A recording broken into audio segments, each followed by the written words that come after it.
we're looking at a chart that compares sections 48, 49, 50, 51, and 52. We started looking at this yesterday.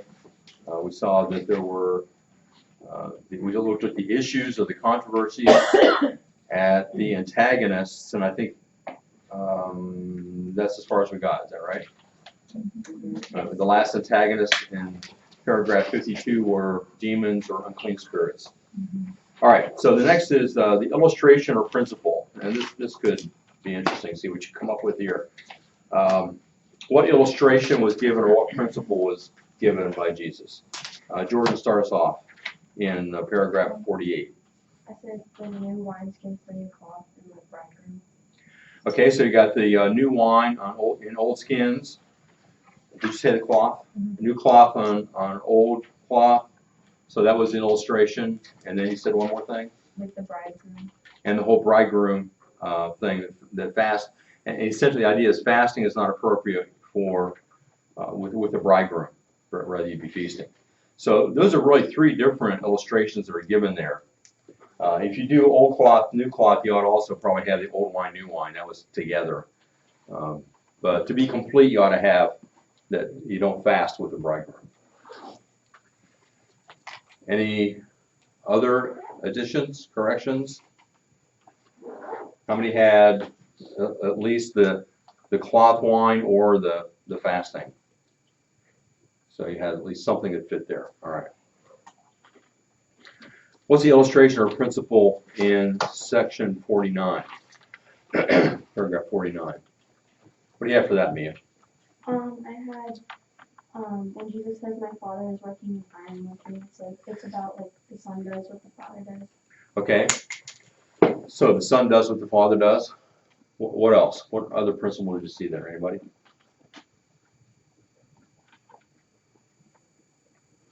Zach, what did you see? Jesus works on the Sabbath because he is God. Okay. That's good. What else? Jordan? I said Jesus has the same authority as God. Okay. Anybody else? All right. Next, what's the illustration for section or paragraph 50? What'd you have for that, Sam? I didn't know. You left that one blank? Sorry. Noel?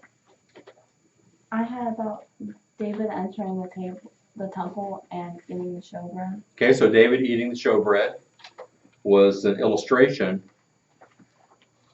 And then what's the principle that Jesus gives? Not necessarily related to David eating the showbread, or you could have had a principle related to that. Anybody have a principle or an idea? Anybody? Nobody? So nobody had the Son of Man as Lord of the Sabbath? Oh, somebody did? But you did volunteer. Come on. Don't make me give you all the answers. I'd like for you to give them to me. All right, in paragraph 51, what is the illustration or principle there? Sam, what do you have for that one? I don't have it. Did you do any of these? I didn't finish the chart. You didn't finish the chart. That was yesterday, right? Yeah, I didn't have time to do it last night. Stephen, what do you have? I didn't know. Hmm? I didn't know. You didn't do this? You didn't finish the chart either? I didn't know. Did it get this far? Only got down to a couple things. Kayla, what do you have? There's section 51 illustration principle. Yes. For the illustration, I had which one of these attached a sheep that falls into a pit on the Sabbath will not take hold of it until it lifts it out. So I took that. Okay, we can shorten that by saying they performed acts of kindness on the Sabbath. And then for Okay. the principle, I just said how much more valuable is a man than a sheep. Yeah, so in other words, people are more important than animals. Yeah. We kind of put a chart. In a chart, it's kind of important to be as brief as possible. Otherwise, you end up with essays. Those are good answers. Just try to shorten them. All right, so the illustration is they perform acts of kindness on the Sabbath, and the principle is people are more important than animals. Any question? All right, and then paragraph 52. What's the illustration or principle there?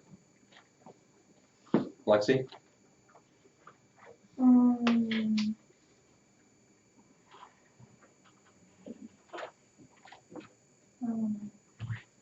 Morgan? Landon? I didn't know where it was, but it was about when like Jesus was leaving the synagogue and like all the demons in them were following him. But I didn't know what it Right. was. This one was maybe difficult to come up with a principle, basically an observation of what's happening here. He said he healed many, and he has men over on his spirit, which means he is the Son of God. All right, so the basic idea that he was healing many people is what's happening here. Doesn't exactly fulfill illustration principle framework, but that's about the only thing you could have put in that one. All right, next, location. Paragraph 48, what's the location? John? Judah? Nope, it's not in Judah. Amelia? Anybody find it? It wasn't exactly clear, but I think you could have figured it out maybe. Emma? It's Capernaum, probably. I say probably because it's not, like I said, it's not entirely clear. But yeah, it looks like that's where that takes place. All right, and then in paragraph 49, where is that? Griff? The pool of Bethesda. The Pool of Bethesda, and where's that? Bethesda? No. You're following Sean here. Sean, where's the Pool of Bethesda? If it's not in Bethesda. I told him Bethesda. I know. No, where is the Pool of Bethesda? Jerusalem. Jerusalem, yes. The Pool of Bethesda in Jerusalem. All right, the next location, paragraph 50, is where? Joel? I just said Greenfields. You said what? Greenfields? All right, they're in fields, but do we know where those fields are? Maybe, maybe not. We can kind of guess at it. Anybody take an educated guess as to where those fields were? Jerusalem. Outside of Jerusalem, it looks like. But fields is the one thing we do know. All right, so the first one, it seems like he's up in Capernaum. And remember, that's a long ways from where the next one takes place, which is in Jerusalem. And then, and that's why I think the fields are probably outside of Jerusalem, because he kind of stays in that area. So what's the next one in paragraph 51? What's the location of that? Haley? Synagogue where? Lots of synagogues, right? That's like saying he was in church. What church? Where is it? Luke? I said synagogue near Jerusalem. Yeah. If the fields are outside of Jerusalem, the synagogue is probably near Jerusalem as well. And there were synagogues in Jerusalem, there were synagogues outside of Jerusalem, different cities. So that's probably where that is. And then the last paragraph, where does that take place? Zach? The sea. What sea? Do you see the sea? Where is that sea? Anybody? What sea is it? Sea of Galilee. Now, we have a possible issue here, and that is, if we consider that what took place in this last paragraph was at the Sea of Galilee, then maybe the synagogue and the fields were on the way to there, and not necessarily near Jerusalem. That's a possibility. So, it depends on how you look at it as to whether you think that the paragraphs, excuse me, 50 and 51 took place in the same place as 49, or whether they took place in the same place as 52. And maybe if we examine it closely, we could come up with a good guess there.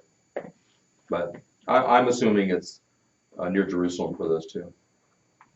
from the flow of things. All right, in paragraph 48, what is the miracle? Haley, what's the miracle there? Healing of the paralytic. Pardon me? Yeah, In healing. 48? I think you're looking at 49, aren't you? Yeah. What'd you have in 49? What'd you have in paragraph 49? Healing of the paralytic. Okay, what do you have in 48? I didn't have it on the paralytic. Okay, does anybody have anything? Because there isn't anything. So you could have put none. That's N, make sure it's N-O-N-E, don't put N-U-N, you might think that a nun was healed. So there were no miracles there. All right, 48, we've already been told by Haley, is the healing of the paralytic. Got that? And what about paragraph 50? What do you have for that one? Anybody we haven't heard from today? Noel, what do you have for that one? There was no miracle. There was none. Right, we have none again. And then paragraph 51, we have a miracle there. Joel? He healed the withered hand. Right, the man with the withered hand.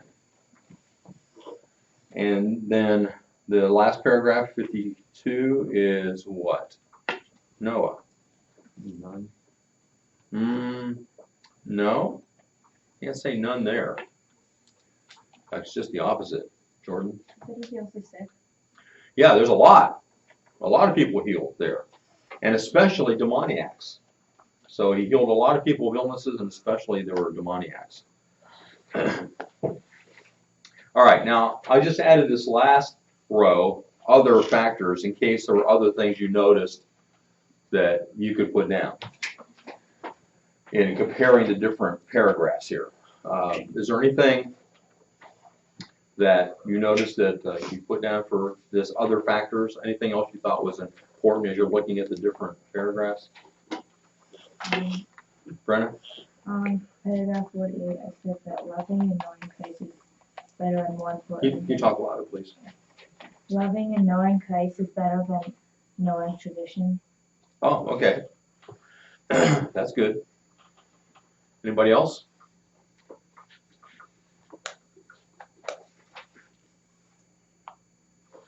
I put as kind of an important point in paragraph 49 that there's a clear identification of Jesus with God. It's kind of like one of those star places. Okay, nobody else?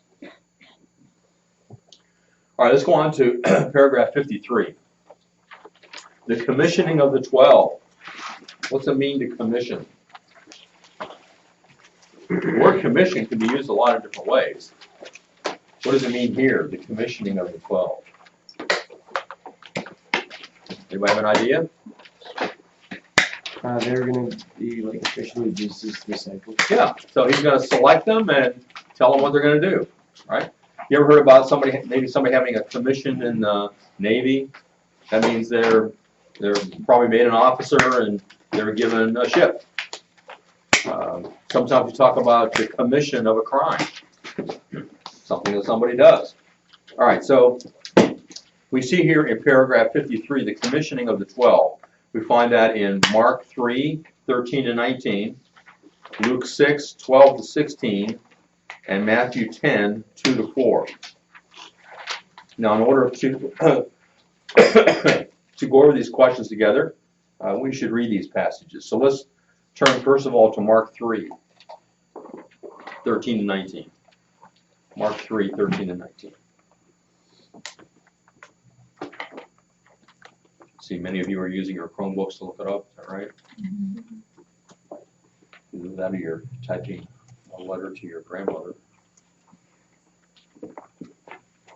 Nobody does that, do they? Yeah.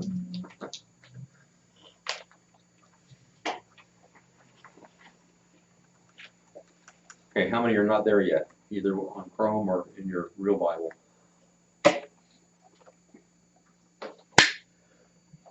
Okay, looks like most people are there. let's read around. We haven't done that for a while. If you prefer not to read, just say pass, and we'll go to the next person. Well, we'll start with Zach, and then go to Landon, and go that way. All right, one verse at a time. So verse 13, Zach. And he went up on the mountain, and called to him those whom he desired, and they came to him. And he appointed 12, whom he also named apostles, so that he might be with them, and he might send them out to preach. And to have authority to drive out demons. He appointed 12, Simon, to whom he gave the name Peter. James the son of Zebedee, and John the brother of James, to whom he gave the name Boanerges. That is, I think it's a hard word. Boanerges. Boanerges. That is, sons of thunder. Andrew and Philip and Bartholomew and Matthew and Thomas and James and the son of Alphaeus and Thaddeus and Simon and Zealot and Judas Iscariot who betrayed him. All right, so got the picture there, hopefully.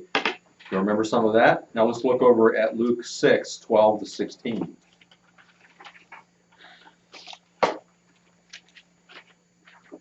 It would be helpful if you can bring these up side by side, because we're going to be looking back at all of them. If you're using Chromebook, bring them up side by side as we go.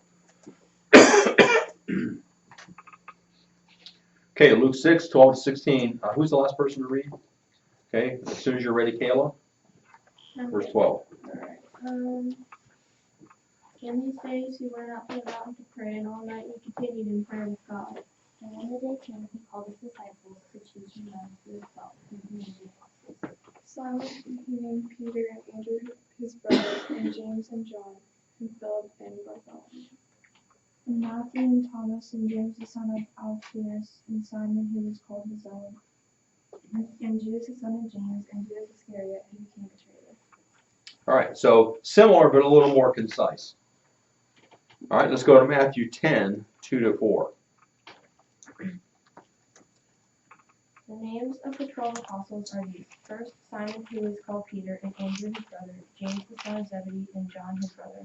Philip and Bartholomew, Thomas and Matthew the tax collector, James the son of Alphaeus, and Thaddeus. Simon the Zealot and Judas Iscariot who betrayed him. All right, it would be very interesting to make a list of the disciples according to the ones that were given here and compare them.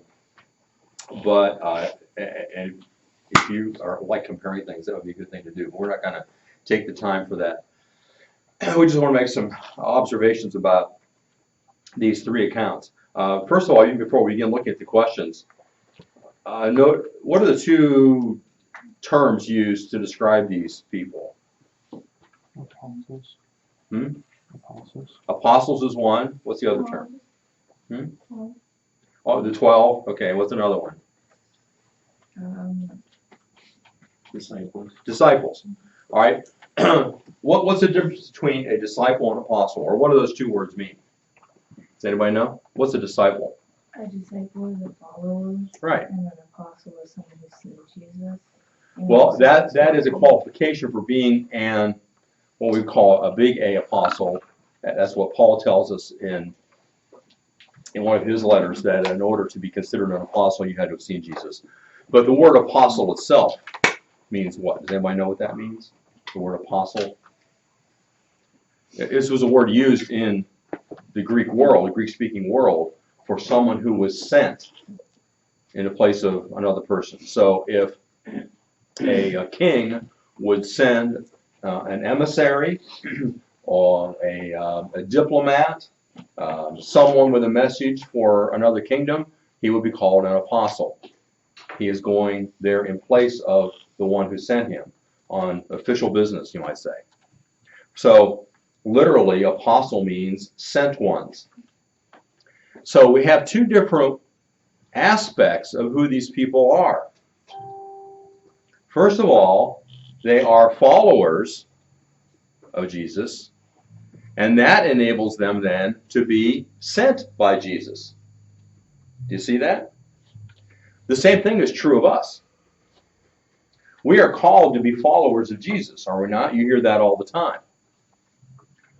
But sometimes we might get the impression that that's it, that we are just a follower of Jesus. But Jesus also sends us. He also wants us to proclaim his message to others. And so those two aspects of these 12 are given to us by the very words that are used. All right. Let's go to question 231. What did Jesus do before calling his 12 disciples? What do we find there? Jordan? He went up on the mountain to pray. Right. He prayed. Now, well, it was like we could get into why he prayed and all those things, but that might take us into a sidetrack that would take too long. So, but it's important that he prayed. He felt it was important to talk with God his Father before entering into calling these disciples. Is it the same mountain that he prayed the Lord's Prayer? There's no way of telling that I know of. There are lots of mountains. I mean, like, is this not the same? Is this the same? I don't think it's a special mountain. Not that I know of. It does say he went out to the mountain. So that maybe sounds like a specific one, but I don't know that we could put to even know where he was when this happened. Is it the same time as the Lord's Prayer? Like, No, and see what happens here is we could say that it might be in the area of Capernaum because several of the disciples are from there, but some of the disciples live in other places. So this is kind of a summary of him calling all the disciples. This didn't happen all in one day, or even in a week, maybe even a month. This is just putting it all together. Okay, does that make sense? So I'm not sure there's any way of telling if it was a certain mountain or not. And like I said, there are many mountains. One thing that impressed me about Israel is every place is mountainous. You'd be hard pressed to find any flat land, much of anywhere. There are a few places, but it's largely mountainous. It's very rugged terrain. Okay, the next question then. 232. And this is an important question. What was the qualifying factor in Jesus' selection of his disciples? What was the qualifying factor? This may be kind of difficult to think about. Maybe you don't understand what the question means. Anybody have a thought? Look back through the accounts here. What was the qualifying factor?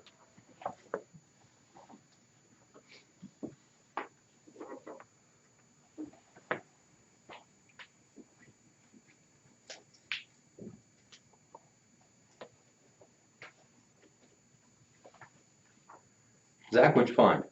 Those whom he desired.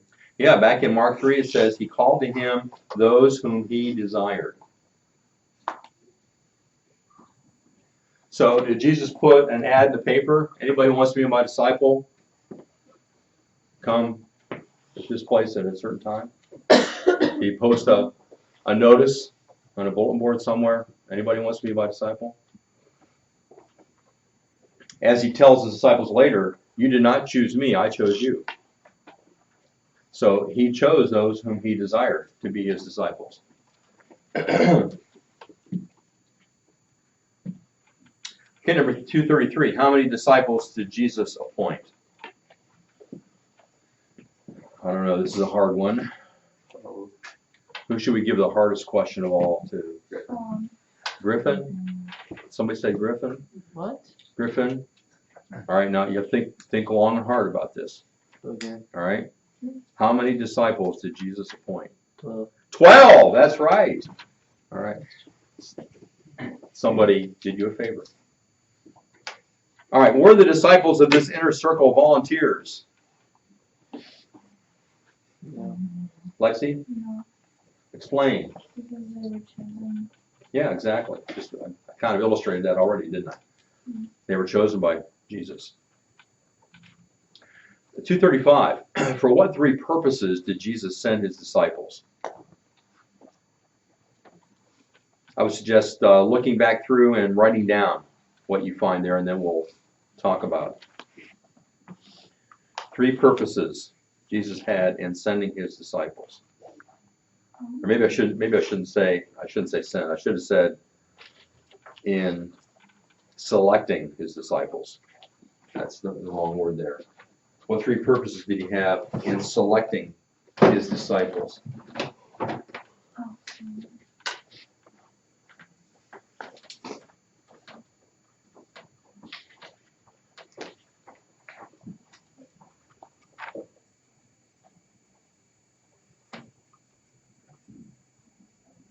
Is it selection or service? Select. For what three purposes did Jesus select his disciples? Oh, it says in Yeah, that's what I'm changing.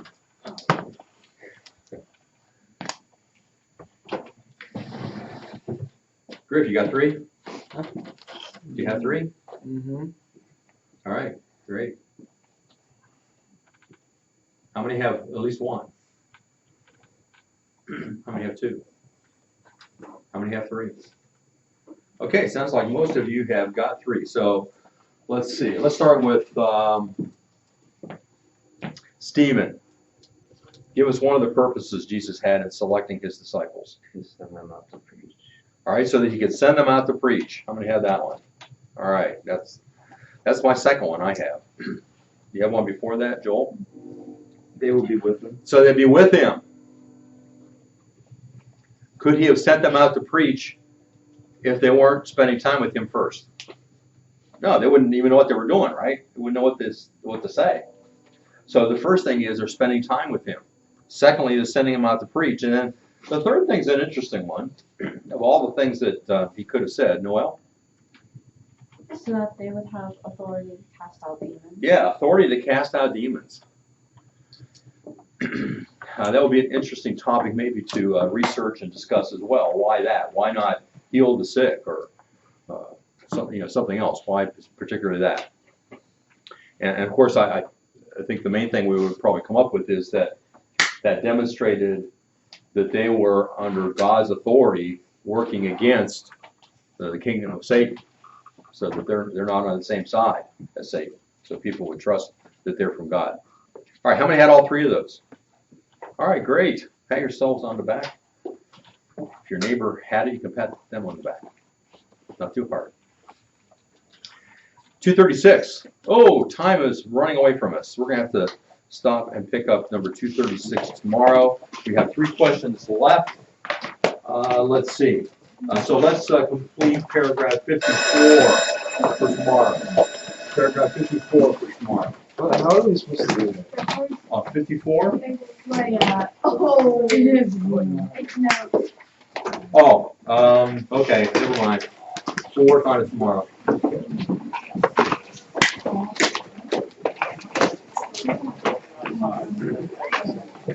That's how I go.